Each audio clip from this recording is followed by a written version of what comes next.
Maupay nga adlaw mga kabugtuan ko dida kan Hesukristo. Aadi na kita han Domingo han pagkabanhaw ni Jesus.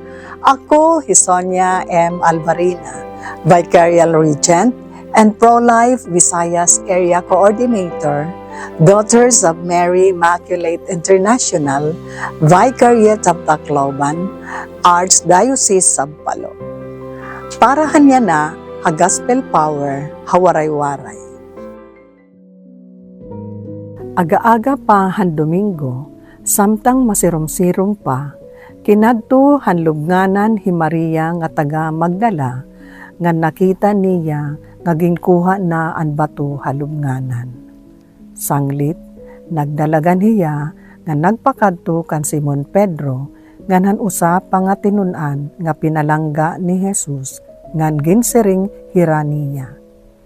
Ginkuha nira ang Ginoo halubnganan, ngan diri kita maaram, kundiin nira hiya ibinutang.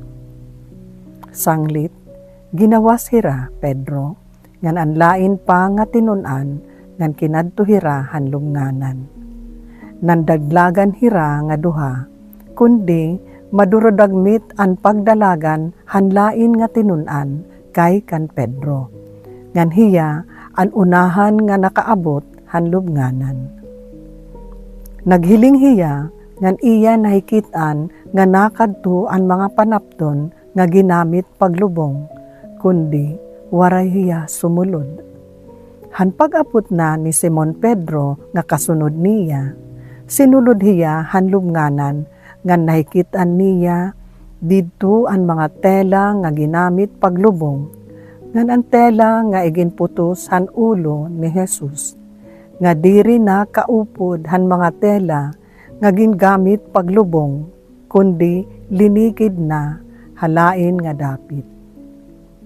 Niyan, sinulod liwat ang lain nga tinun-an nga unahan makaabot han lubnganan, ngan kinita niya ngan Tinoo.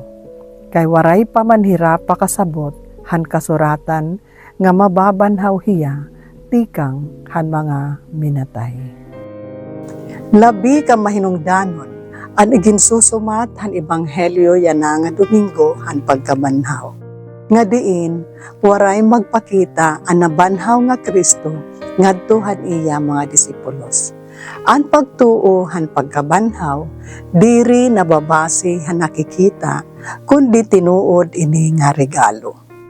Nanansyahan nga nakakarawat hini nga upa, diri hi Pedro, an igintuinan nga lider han mga disipulos, kundi inusa haira nga waray pangarani, ug naibaruan la, didahan ebanghelyo ni San Juan, upod an hingyap nga mahinumduman, kumo ang disipulo nga labi kahinigugma ni Jesus.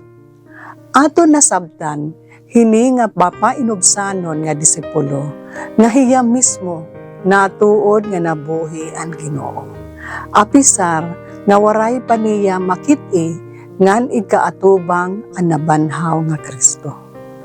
An waray nasulod nga lubnganan, lakip ang dugnit han patay, nga ginbaliwaray la han iya mga kaupod, pero para ha iya, sugad hin sinyales, han pagdaragan, kontra han kamatayon.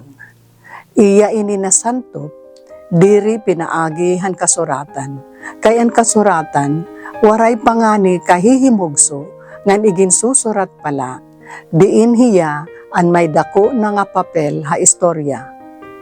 Sanglit, baraan kita, yan na hininga panahon, kay may dana mga kasuratan, nga mag-aabrihit aton mga hunahuna, ngan kasing-kasing, hinpag-intindi, nga hi Jesus, nabanhaw, tikang ha mga minatay.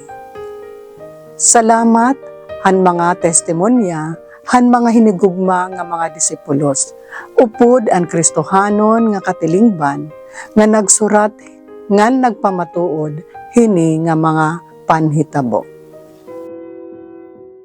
Ginoo Jesus, sugad han hinigugmaon nga mga disipulo.